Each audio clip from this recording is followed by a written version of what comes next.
Okay, Miss Messano, how are you? I'm doing well. How you doing, Greg? I'm good. Thanks so much for joining the Square Pizza Pod today. Absolutely. I'm happy to be here. And you're coming to us from Oakland, is that right? Well, I moved to San Francisco for love. So I had been in Oh, Oakland oh. for 5 years. And I would say a couple weeks before the pandemic, moved to Bernal Heights in San Francisco. I didn't have that plan, but feels like we're already wildly off course. Um, I'm sure the move was well worth it and it's going swimmingly, I'd imagine. Yeah, we actually got engaged in May. So Oh, all in good. all, it was Congrats. worth it. But I miss Oakland. I do miss Oakland. Yeah, That's great. Well, nonetheless, good. Appreciate you coming in from the other coast for us. Um, absolutely. So, as you know, of course, doing our best to research and honor our guest, we leverage our network to ask, for interesting facts, fun facts, and the scoop. And the best one I got was none of those things, but they said more praise. And they said, quote, she's one of the dopest folks I know, wicked smart, amazing. So wanted to start off with that praise, I think, from a well-respected colleague in the space. Thank you. I appreciate that. I appreciate that. Um, Sorry, and you couldn't dig up anything. I know, and zero dirt and zero interesting facts besides, like, of course. So well done for whoever's managing the PR for you. But I think we did find what you offered up on the New Schools website, a bit of a singer and a musical background. So can you tell us perhaps more about that? Sure, I'm happy to. I've been singing my whole life. Okay. Maybe one day the thing that I can dig up is a cassette recording. So for Hmm. those of you who don't know what a cassette Okay. is, we can have a separate session on that. Of me at 4 years old belting Whitney Houston. I believe the children are our future. And I think ever since then, I've been singing in choirs, Mm-hmm. cover bands. And right now I sing in a gospel choir in Wow. Oakland called the Oakland Interfaith Gospel Choir. Good for you. So so technical, but did you have to leave the gospel choir in Oakland, or are you still committed to that with your I move? am still committed to it. It's been hard practicing in Zoom, like, trying to submit videos and trying to, sing off on mute basically. It Yeah. doesn't work as well. But, once we're back in person and able to sing together, I'm definitely going to still be showing up because folks are in it from all around the Bay Sure. Area. So, Children of the Future by Whitney Houston as a 4-year-old, almost like a premonition that you were going to work in public education or at least It invest does in feel like a education. premonition. Like when you start getting into the words and the Yep. meaning of the song, it's like, Yeah, okay, I see the threads from like very early on kind of playing out today. that's Um, great. mhm. So, is that the go-to karaoke song? I don't want to assume, and so need to know there's It is different not. ranges and musical choices. Okay, so go-to But Whitney karaoke song. Houston is a go-to. So my go-to karaoke song is I Want to Dance with Somebody. So Sure. if you want to be in a Yep. joyful mood, you want Yep. to start dancing, you want to make fast friends in a wherever you That's the are doing one. karaoke, I think that's the song. I think that's the song. Um, that makes a lot of sense. I mean, you can't not hear that song and like not have a good time in any situation for the most part, right? That's right. But Um, I'll throw in some Killing Me Softly, okay, Lauryn some Hill. Lady Marmalade, any strong female lead who's Mm-hmm. belting is that's kind of my happy place. Good to So know. Okay. yeah, It's yeah. interesting because we just had President Lugo from Queen's University here in Charlotte, and he, I don't think, necessarily had a penchant for singing, but was an IP lawyer and talked about Okay. working during that time with Chuck D while Spotify was, or like, Okay. excuse me, Napster was coming out. But this Hmm. musical, I think, connection or pattern between him working on the legal side and you, there might be something there. Um, Maybe music or just, I think, the arts and how important a creative aspect to our work is. Um, so drawing that connection, there's other musical focused education people out there for you. Absolutely. And, I think for me, especially in settings like this, like, especially, presenting all the time and in conversation with all different kinds of people who have different backgrounds as I do. It's like Yep. what you learn, right? Being in a choir, the idea of learning your part, Mm, blending, connecting the sounds so that collectively you can do something quite powerful to hopefully move people. mm. I think it has tons of resonance, both in like understanding how to do your part, but how to work as part of the collective. And helping me to build up self-confidence to be comfortable presenting. Yep. I have a hope in education, especially in this moment in time, that we're not stripping away those kinds of opportunities, those enrichment opportunities, because they're so critical. I mean, singing today is still one of my greatest stress releases, and one of my passions. And so we need to make sure that we are finding ways to support students and living out their passions, no matter what they might be. Yeah, certainly a great point. And didn't, I default to like maybe more sadly traditional team sports, right? I played football in college, but I think certainly from choir, like you're in a team dynamic in a setting, right? You each have your different role responsibilities. Each one needs to come in at the end, and also need to be aware of how the others are vibing and feeling that day. And so very much applicable to probably the teams you're leading now, but also teams you're supporting across the country. Absolutely. That's great. So I want to get into more of the day-to-day here in a moment at NewSchools Venture Fund. But even if we went before that, reading more about you, I think appears to always have a really clear focus on racial justice and just the importance of education in your own background, even before this role. So I'd love for you to just share, as you're comfortable, how you got to this role and these lived experiences for you. Yeah, happy to. I'll just start off with that I identify as Latina, as a first generation college graduate, as a daughter of an immigrant, and I was raised in the working class community of Coney Island, Brooklyn. And so I feel like all those identities show up in my work. I'm the firstborn daughter of a firstborn daughter of a firstborn daughter. I think that's important because the power of the women in my family is definitely something that I bring with me. And I'm, like, in particular, very inspired by my mother, Anna Nilsi. Okay. And she Shout out to mom. Yeah, shout out to mom. She Yeah. came to this country when she was 24 years old from Cali, Colombia, and she Wow. came in search of opportunity. Mhm. And when I think about, her own journey of, she was working in the garment industry. That's a more euphemistic way of talking about it, learn the language, over time, started volunteering in the school that my sister and I attended in Coney Island, and actually wound up over time going to college on nights and weekends and became a kindergarten teacher. Wow. And like seeing her as my first teacher, Yeah. seeing the choices that she was making to get more involved in education and how she was supporting so many kids in our community, that was an inspiration. I would also say, like, I am incredibly indebted to the nonprofit organizations that have supported me on my educational journey as well. And so when I think about, like, why am I here? Why am I talking to you? It's the sacrifices that my parents made, it's my family legacy. And it's also the fact that, like, I view myself as being incredibly lucky because of a bunch of mentors that poured into me, nonprofits that supported me. And the one I would talk about in particular is Prep for Prep, that at the age of 10, kind of selected me to participate in what was like a 14-month academic boot camp to help me get access to a private school. And that program stayed with me basically through young adulthood, even my first career, with tons of supports. But the thing that also stuck with me during that experience as I was going to private school, navigating my school life and my home life and my community home, was I had to be taken out of my community to go to a private school that was mostly, attended by white students, to get a great education, that I couldn't go to the local options in my community. And I think it really fueled to me a deeper understanding of these two worlds that I was navigating, a deeper understanding of how I got, like, this golden ticket to get access to educational opportunity. And the fact that, like, more kids needed to have a similar chance in life, and that I wanted to do something about it.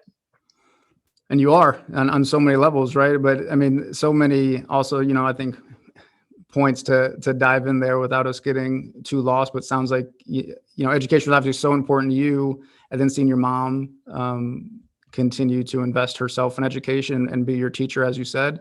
But then the track it sent you on almost seems like at this point it was inevitable that you're partly in the position you are in now to continue to support high quality education in communities across the country. Well, my story, my personal story, those personal experiences, they fuel me, and I didn't get into education right away, like out of college. I didn't start by teaching.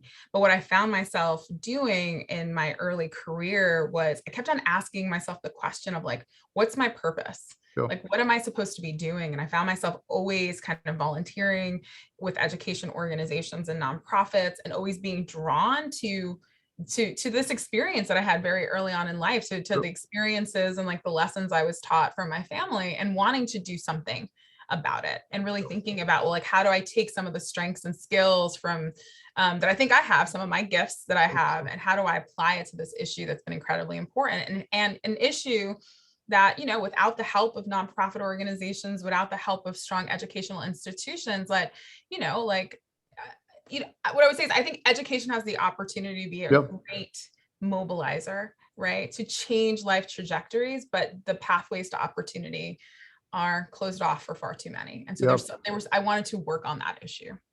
Yeah, I appreciate the, you know, your own perspective with nonprofits and also the work you guys do at New Schools, which we'll talk about in a moment. But I think oftentimes, right, like K-12 normal institutions get their credit, but also there's flack for what they're doing well and not doing well. But oftentimes there's like these intermediaries, right? The after school programs, the nonprofits, the Boys and Girls Club, the YMCAs that come along and do incredible work. Some of the programs that you do as well. And they are often not in the conversations around supporting students. But to your point, when they are, they can have incredible effects.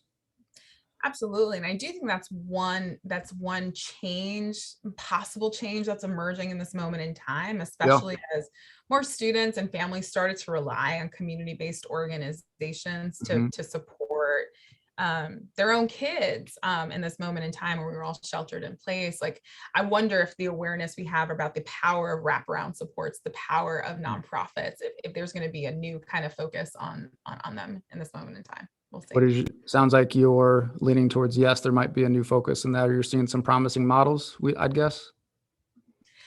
We are definitely seeing some promising models. I mean, you know, there's so much that we have learned from the pandemic and from this moment in time and COVID-19. I mean, and there's been lots of suffering. There's been lots of focus on the inequities that we have been laid bare over the last year that we've known have always existed, but I think COVID-19 put into more stark contrast. And I think for us at New Schools, what we've been focused on is also thinking about where are there like sparks of hope and where are there sparks of possibility, and how do we focus on those? And so, you know, happy to talk more about like what some of those ideas are that have been emerging. But I would say, like, as parents have been making active choices about how to best support their students in this moment in time, we are seeing a lot more parent advocacy organizations showing up. We are seeing greater reliance on nonprofit organizations as you think about whether it's like pods for learning or enrichment activities to supplement what might have been happening, you know, during virtual learning at home. And so lots of great examples of kind of change that I think can be a template for the future. Yeah, we'd love to get into it, you know, and we're segueing now, but first, congrats on the fairly new role within New Schools as the president. So shout out to you for that. But also for the listening audience that maybe don't know what New Schools Ventures is and the incredible work you guys do and the work you do as president of the organization, please feel free to offer that context. Yeah, happy to. And thanks for the congratulations. I am really excited to be in this role. You know, I've been at New Schools for the last 6 years doing a range of things. And so it's really exciting to be in this leadership position, and I'm definitely humbled by the opportunity.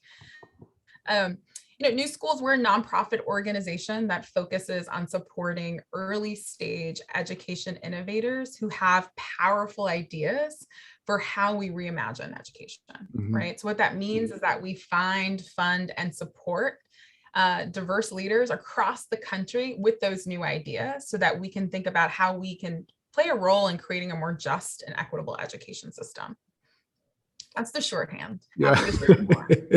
Well, I mean, you know, we're fans of your guys' work for a number of reasons. I mean, personally, I would like to think it's got to be one of the coolest jobs ever, besides running a social impact consulting firm, but that's a longer story. But for the data you guys have, right, 20 years, $345 million invested, over 1,000 diverse, innovative educators invest. Like, those are real numbers driving change. And, you know, one thing I appreciate you guys is just even from afar, I think how open and vulnerable you are around sharing what's working, what's not across that time. So definitely want to recommend the audience go check that out, because you guys, I think, do a great job of pushing those learnings out and sharing it with everybody. But given those numbers and, you know, 20 years, $345 million invested, what have you learned sure there's more than one Yeah. thing, but would love for you to share some things that come to mind, over your 6 years and just the history of the organization. Yeah. Well, I appreciate you kind of talking about the fact that we try to learn, like just share what we're learning as Yep. we're learning it with the public, maybe learn out loud Yep. is another way of putting it. And would encourage folks to check out our website Yep. at newschools.org just to see more. Because we do view ourselves as having the opportunity to influence the field as it relates to how we support new ideas, Yep. what we see as cutting edge, but know that we're also learning as we go along. Yep. And I guess, so to your point, like what have we learned? We have put a lot of money to work over the years, and it is a great privilege. Like Greg, I do pinch myself at moments like, wow, like I get to do this. Like, I get to Yeah. look at a bunch of ideas and play a role in deciding, which ideas, which dreams we get to invest in. Like Yep. that is a privilege. Yep. And I am not, I don't take that lightly. And I Yep. don't forget it. Yep. I try not to. But what I would say is that there's power in this platform of providing money to people with early stage ideas, right? We believe that those new ideas, that new thinking, those new approaches, there's power to focusing on that, particularly because as we look at kind of educational results, like we haven't made the progress holistically as a system that we need to make. There are pockets of promise, but we actually haven't scaled that promise. So like how can we unleash new energy and new thinking to actually drive change? So we think that there's power in that. Sure. We view it as a core function to find the people with the best ideas, no matter where they might be. And that's rooted in this idea that diversity helps to expand the set of ideas that are being considered, and also like expand the power of those ideas. And we also believe it helps with sustainability. Sure. It's not enough just to focus on a new idea if it's not an idea that a community is asking for, if it's not an idea that parents and students are saying, yes, this was created with me. It's helping me to bring my assets, my hopes, my aspirations for the future to life. Like it's not going to work over the long term, right? And so we've learned about the power of diversity, yes, and the people who are coming up with those ideas being community embedded, but really also in the power of how that work gets done and how to ensure that it's done in a sustainable way where it can have kind of impact over time. And I think we've learned that money is not enough.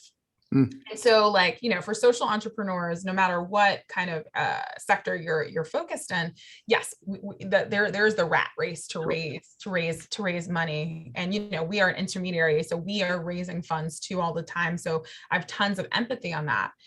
And while you need money to bring that dream to fruition, you also need lots of support and technical assistance to make sure that, you have a strong strategy, that you understand how to measure your impact, to tell stories about that impact. And the way you do that matters, not just in terms of reducing power dynamics, but also in understanding that different people need different things. And so for us, we've learned a lot about the fact that if we really want to support leaders of color, we have to provide that support in a different way. And a lot of that is about navigational support, extending our social capital, really also trying to influence the field of philanthropy, to disrupt philanthropy, to make it a more kind of warm and inviting and receptive kind of field for leaders of color. So those are a couple things. I could share a lot more, but a couple things that come to mind. I mean, two things I want to kind of follow up on, heard you say pretty clearly, kind of co-creating solutions with communities, particularly parents and students. Can you talk about, I think for maybe us around the Zoom or the table, we've seen the importance of that. But can you talk about why it's been so important, so impactful compared to maybe traditional or previous attempts where they haven't kind of co-created alongside families? Yeah, I mean, I feel like, a lot of education efforts of the past can have been viewed sometimes as missionary efforts, right? I'm over here, I have this great idea, I'm going to come and save you, kind of dear community members. And oftentimes we're talking about low-income communities, oftentimes we're talking about communities of color, and are not thinking about the implications of race, the impacts of race in those interactions. I think oftentimes have not thought about solutions actually meeting a real and felt need as opposed to a perceived need, right? And when you think about the way change has happened across the country, there's resistance sometimes to a lot of good ideas, because it's not about the what of the ideas, it's about how the work is being done. And so for us, as we're investing, and I'll use an example, as we're supporting people who are creating new schools, we want to know, like, where's this idea coming from? It's not good enough if it was coming to a whiteboarding session you were doing with yourself and a couple of your friends, but it's more to say, like, is there a need? Is there a need? And who is saying that there's a need? And who's saying they have support for this? Who's saying they want to actually go to the school? Who's helping you to figure out designing the future of that school? And that matters tremendously. And our hope is that as we see new ideas being shared, kind of we're in this moment of reimagining right now. Who is at the decision-making table, who is sharing perspective is paramount. Yeah, I love that. I mean, I think it's so much around inviting those, right? There's many, I think, attributors perhaps to the quote, but those closest to the injustice or the pain have the answers, and also the right mindset to value those humans and their lived experiences, to invite them to the table, to fund them, to give them the resources they need, not because they don't have the answer or don't know what they need to do. Oftentimes it's tearing down the systemic hurdles to allow them to drive the change and to deliver the answers they know they need for their communities.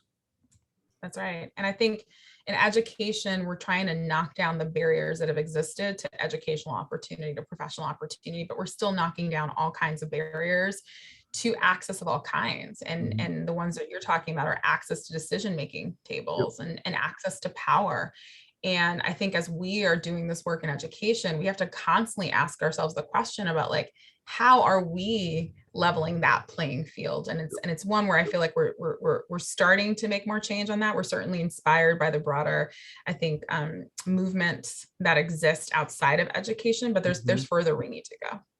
Yep. And I think, piggybacking off that, going into some of the work you guys have previously led, but now focus on specifically with diverse leaders, and believe you have a current initiative about $2.5 million supporting diverse leaders leading initiatives around education. Can you talk more about why that focus and what you're looking for there? Yeah, absolutely. Since 2015, we've had an intentional focus on diverse leaders, and that's because we believe in the power of diversity, and racial diversity specifically. So there's tons of reports that share the data and make the case for it, but I still find myself in a lot of rooms making the case for why we focus on diversity. So I'll just share, like, our belief is that diverse organizations tend to be higher performing. They tend to more readily come up with more innovative ideas and challenge the status quo. And then we know when students of color are taught by teachers who share their racial ethnic background, they have stronger experiences and also academic outcomes, right? They're also less likely to be referred to discipline or suspension, and more likely to be referred to greater educational opportunities, let's say referrals to gifted and talented as an example. And so we view diversity as a strategic lever for change. And we talked a lot about when work is being done with community and not to community, it also leads to more sustainability. And so those ideas come into play as well. So what we started to do in 2015 is we said we are going to make an intentional commitment to investing in leaders of color. We want to close the gap in terms of who's in our portfolio, like their racial ethnic demographics, relative to how students in public school systems identify, right? So we know 40% of students identify as Black or Latino, more than 50% identify as students of color. And we said, like, how can we make sure that our portfolio has similar demographics? So what that means is we've now allocated, more than $52 million to Black and Latino leaders, more than $63 million to leaders of color. And that's more than 50% of the dollars we put to work. And these ideas have power, they're having impact, right? So we're going to continue to push on this topic. We think it's critically important. I think it also is a way in which we let go of the false binary that we either choose diversity or quality. We're saying you can have both, and our portfolio is an example of that. And this $2.5 million initiative is focused on teacher diversity specifically. So we want to support ideas that are focused on how we can recruit support and retain more educators of color. And of course, are really interested in ideas coming from leaders of color themselves, because of the benefits that we believe come from the proximity, maybe the deeper understanding of someone who's navigating those different steps in the teaching workforce. Yeah, so important. I think, especially to your point around quality, right? At least in our work, it only comes up oftentimes quality when it's in relation to diverse educators, and from which seems inherently racist oftentimes. And, I think you could also make the academic argument. If you look at many school systems, and schools are trying their best, but academic results are still not there, quality isn't there. So it doesn't necessarily feel like a fair comparison when only brought up in the conversation around educators of color. So appreciate the work you guys are doing to not only fund it in the community of practice to offer it, but also to say this doesn't need to be binary, and it's not binary at all. And it's not, and that binary sometimes comes up as well when people are like, so you're just funding teacher diversity, like what about the quality of those educators? Of course we care about that. Of course we care about those educators having effective practice and then being able to educate students in a way that's going to help them to meet their goals, right? But we know that we need to have a huge focus on the diversity because of the gaps that have persisted for decades. Yeah. And I wonder too, you don't have to comment on this, but I will, right? Like I don't know if the quality argument is happening at other institutions funding, traditional teacher programs or everything else, and maybe it's presumed to be, but it just, the quality, the conversation of quality needs to be consistent across all and not just pigeonholed to those that are focused on diverse educators. Is my comment. So, I think a few things, right? If you are a diverse educator or leading an organization focused on teacher diversity, I'm assuming they can go to the website to figure out more about that initiative. Is that fair to say? Absolutely. Yeah. NewSchools.org. Look under funding opportunities. It closes August 6th. So you got a couple more weeks to get your idea done. Good. And, kind of want to zoom out a minute too, because you alluded to this, like, you weren't always in kind of education or philanthropy previously. Before New Schools, you had some pretty incredible experiences in the corporate side and the banking side.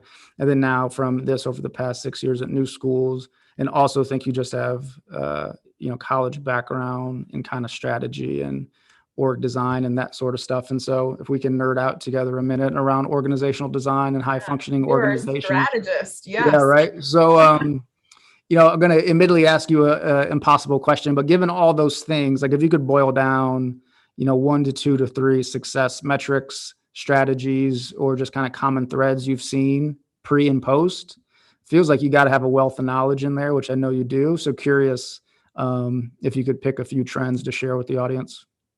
Yeah. And this is more related to kind of like new org development and like yeah, I think so. I mean, I'm generally, nobody else in the listening audience is, but it's our podcast. So I'm just generally curious about like what you're seeing, right? Because you've done it from the funding perspective, but also from the consultant side before, and you guys are still advising and you're hands-on in your philanthropy.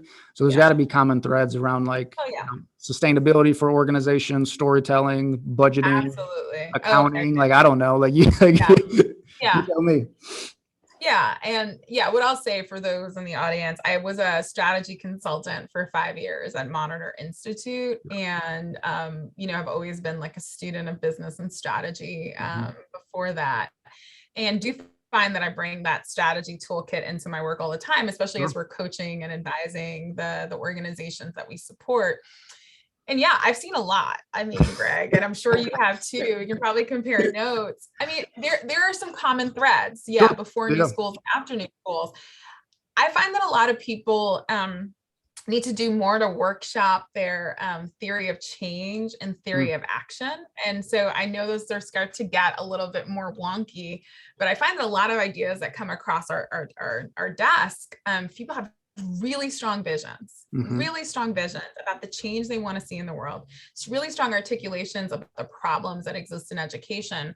But sometimes when it comes to what is your secret sauce, what is your organization's unique value add? Like, how are you going to change that kind of the current state and what are you uniquely positioned to do relative to all the other folks who are in the field. I think a lot of times folks sometimes have trouble kind of distilling it down because the problem's so big and you want to work on everything. And I think there's value in strategic focus. So that's one thing I would say. Yep. Another thing that we've seen pop up has been difficulty in understanding how to measure impact, right? And I think there's two threads to this one. So one is like, what are the most important things to measure? How do I make sure that that's a strong, it's strongly connected to the change that I want to see in the world? And how do I know if I'm on the right track, especially starting something early? Yep. But then there's this other piece of like, we know that measurement has been used sometimes as a tool against communities of color in terms of what gets measured and what doesn't get measured. And so I often find, especially for many of the leaders of color in our portfolio, like they're trying to pave a new way of how to measure and what to measure. And so I think sometimes that can feel very daunting, but I think it's a worthwhile set of kind of next steps that I want to encourage more people to do and to kind of make impact in. Yep. And then lastly, your point, storytelling. I think storytelling is very, very hard to do. I think a lot of folks, you kind of want to knock folks over the head with everything you know. Let me tell you everything I know. Let me tell you everything I've done. Let me tell you all the things we will do. And at the end of the day, we're trying to engage folks emotionally and pull on people's heartstrings and to let them know that what we're doing is mattering and that we're on the right track, right? And so find that that's a huge area as well. And then how do you structure your organization? Who do you hire? What do you outsource? Those are biggies, but you know, I don't know. I'm not sure how many people want to dig into that. All the things. Yeah. The storytelling piece is interesting, right? Because I think it's, you know, they're obviously very motivated. It's often coming from lived experiences and see the 30-year, 40-year vision of like, you know, completely transforming public education in the country or something else, but also, you know, maybe romanticizing how to get there and not understanding they got to knock out the first 12 months to get to the next 25 years. And storytelling that in 3 minutes, 9 minutes, or an essay can often be daunting, to your point. Yeah, and sometimes you have to start with a 1 to 2 minute, version just to get someone to say, "Oh, I want to know more," right? And that's I think the most challenging. Mm-hmm. Yeah, and I think what we've seen in those experiences too is like the leaders that can kind of hold both, right? The duality of holding both of those ideas at the same time, but understanding like, if I'm selling an after school program to schools, I need to set up meetings with 10 principals. 3 of them will tell me no. 7 of them will want a second email or a second meeting. After that point, 2 of them will tell me no. 3 of the remaining will ask for contracts. 2 of them will ghost me, and then 1 will like sign, right? So just like the getting to like your proof point to make sure that thing can even scale the 10 to 20 kind of customer service funnels to get to that point, I think is often overlooked. And like, how do I transform the world in 10 years? Well, I mean, your point about getting comfortable hearing no and depersonalizing no, I think is really important, because you're going to find that maybe on the customer acquisition side, the client acquisition side, you might find that in the fundraising experience. And the thing that we always say to the ventures in our portfolio, a no is not a no forever. It's a no for right now, right? And it's not about you, right? It's not about the worthiness of your idea either. And when you then also think about kind of racial biases and who might be hearing no more often, right? Like a lot of the work that we do at NewSchools is also about like confidence building and how do we pour into people to let them know that they're on the right track, and like how can we support, right? But your point, you're going to hear a lot of no, for a range of reasons, but if they're believe in the idea, kind of stick it out, and there's this inflection point where then you start to hear more yeses than nos, and it kind of go from there. Yeah, and I wonder too if it's thinking back to where we started around like maybe your musical background too. I'd imagine, maybe not, I'm sure you're a wonderful singer, but you weren't always a wonderful singer. So there had to be some coaching along the way that said not quite there, like keep working on it. And I think there's probably a lot of applicability in any type of hurdles or struggles professionally for you and or for like those you're supporting as they're trying to raise funds or build their work. Totally. And I would say like, whether it's singing and getting coaching, sports and getting Yep. coaching, like there's always a way that we can be better, but it's like, how are we surrounding ourselves with the support systems and structure we need, whether it's getting an executive coach, Yep. having, your kitchen cabinet of mentors, of people who can just make sure you're getting the advice that you need. It's so important. I mean, it's Yep. something that, I have and will continue to have and need more of for sure as well, right? Yep. Because we're always on this learning journey, and there's Yep. always an opportunity for growth. Learning organizations, yeah, and people, right? Yeah, it's great. Yeah. Um, and also too, I think, a little bit of a tough question, if you don't mind, maybe. I think you've talked about like just the awesomeness of the job and the work you guys do at New Schools, and maybe how like philanthropy is viewed from others that are seeking philanthropy to do their day-to-day work.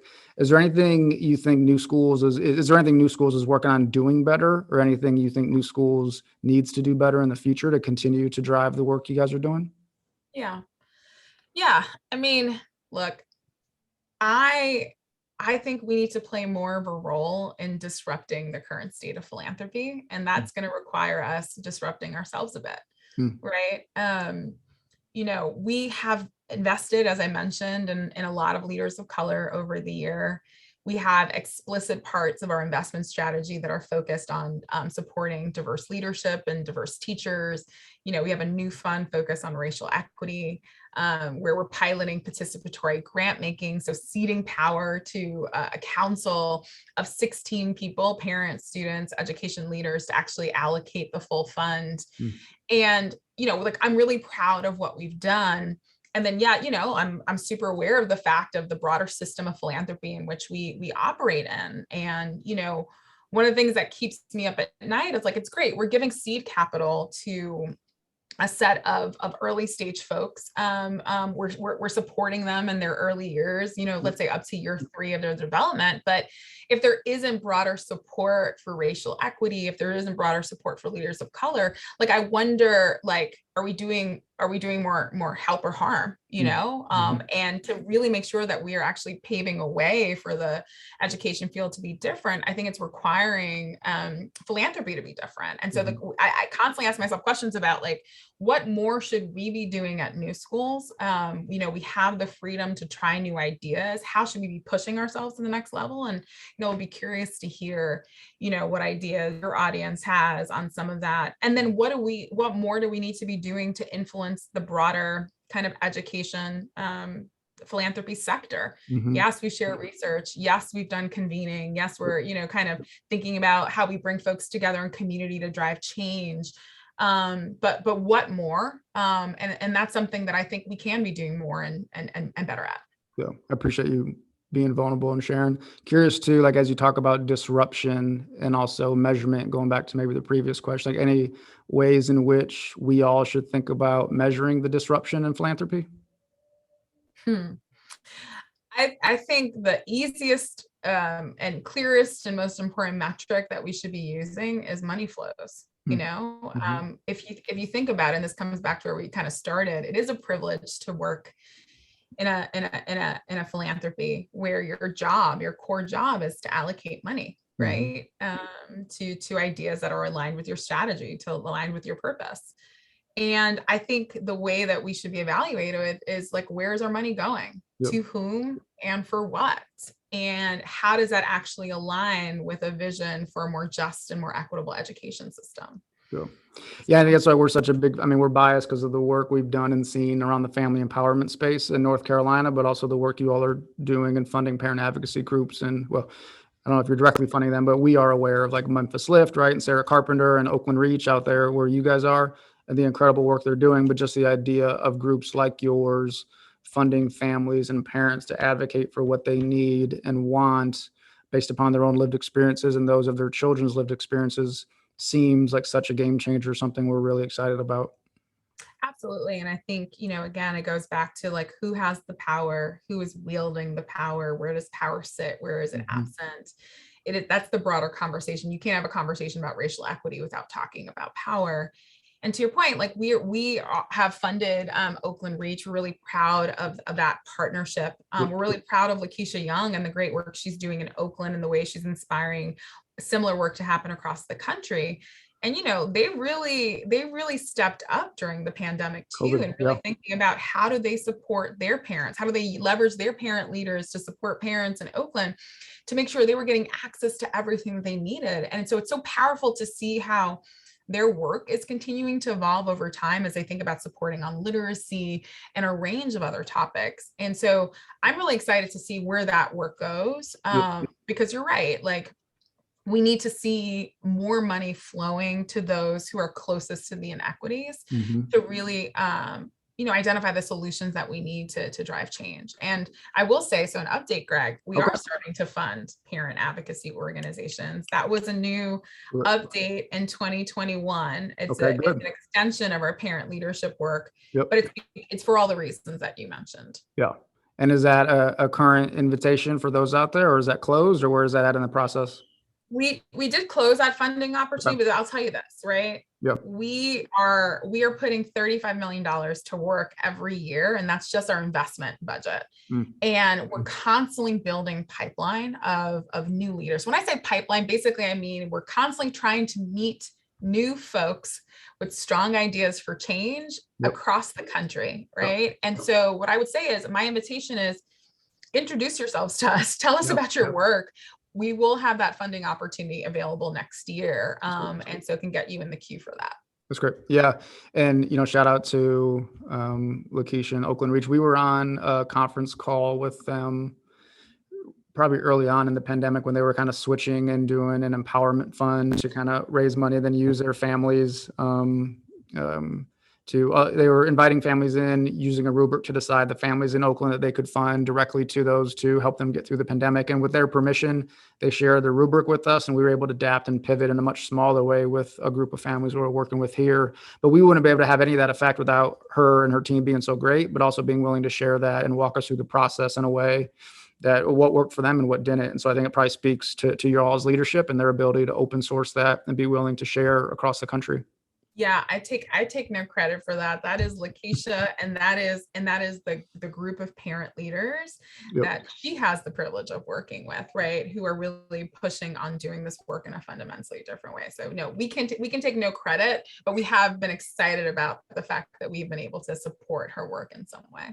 Yeah, I mean, we're coming up on time, but I think we as an art team are super bullish on just this idea of continuing to empower and invest in families. And I think we know historically across the country and even other countries what doesn't work around racial inequities and schools in certain communities. And so why not be able to invest in those that know what they need and want? And then if we really do care about results of all kids, like, let's just get out of the way and let them happen. And we know what's not going to work. So I think there's a lot of opportunity for leaders and organizations like yours to continue to push the envelope there. 100%. And, maybe Greg, in a future time, we can talk about what we're learning through seeding power in our decision making through the pilot we're running in our racial equity fund, because I think that's another place where we're doing tons of learning. We are feeling very humble right now in kind of how we've been approaching this work and how things need to change. And so I think that's another place too. How do we then put the decision making of like what ideas get funded into the hands of parents and students and other community members? I mean, just one more, but it shouldn't be a surprise. But in that small case study we did here in North Carolina, the families were more rigorous in their decision making to fund other families than probably we would have been, because I think they just know some of the challenges, how the systems work and how they don't. And they weren't being unjust or unequitable. I think they just had a very clear sense of what worked and what wouldn't for other families in their situations, and had just insights and knowledge that, again, shouldn't be a surprise, but just brought so much expertise to the conversation that we would have never have known if we weren't fortunate enough to create that space for them. That's right. Okay, we're gonna get you out of here on a few hopefully fun and hopefully rapid fire questions. One thing our audience can do to help transform public education across the country. So I think school boards are incredibly important. And I think they're so important in this moment in time. And so few people vote in school board elections and school board races. So I feel like if there's one thing that you're going to focus on, I would say learn more about your local board, learn more about candidates that are running, and identify the ones that are in line for your vision for change, and then go vote. I think that's a huge and important lever for change. Love that specificity, and also the overlap with families that are leading parent organizations and advocacy organizations, them serving as, grassroots pipeline to become future school board members. 100%. 100%. Yeah. Most important question of the day, as always, what does square pizza remind you of, Frances? Yeah. So square pizza reminds me of my grandma, Frances. She's who I'm named after. And she passed away when I was 7. But if I think about the memories I had with her up until that point, we used to go to her house in Williamsburg, Brooklyn, before Williamsburg was Williamsburg. And we would always eat pizza as a family. And the thing that we used to do at Grandma Frances's house is that we would cut the cardboard box that the pizza came in, Yep. and we use the cardboard as plates. And that is something that I still do. So if you ever have pizza with me and we order in, I'm going to cut up the box, right? So that is my tribute to Grandma Frances. I mean, I love it for all the reasons. It's economical. It's good for the environment. It's good, just like bread breaking style. I love all the things. That's great. I appreciate you sharing. Any final thoughts, Frances, from you or to the listening audience? Yeah, I'd say as a final thought, we are like in an opportunity for great change and for great reimagination in education right now. I think a lot of times when we talk about the ideas that we have, like we kind of go like, oh, well, that's not possible because we don't have funding. Mm-hmm. But we have $130 billion coming in federal funding to districts, to SEAs across the country. And I guess for me, it's like, this is our moment right now to reimagine education so we can make sure that every single kid has access to a strong academic foundation, to social emotional supports, to identity affirming curriculum where parents have a true voice and a true say and are real partners in education. And I'll just say this, like, I think this is our moment. Mm-hmm. And my hope is that we will do something differently than what we've done in the past, because we can't go back to how we used to do it. So that is my hope. And I know there's tons of people working hard on this effort. And so, yeah, I'll leave you with that. The opportunity is now. Yeah, we'll agree. I'll co-sign that hope along with you, and appreciate the work you guys are doing to lead that so others can kind of hope at the same time and also put that hope into work. Thank you, Frances Messano, for joining, and for all the work you're doing at NewSchools. Thank you. Thanks for the time. It was a great conversation. Great to see you. Thanks, you as well. Okay, we are not being recorded anymore.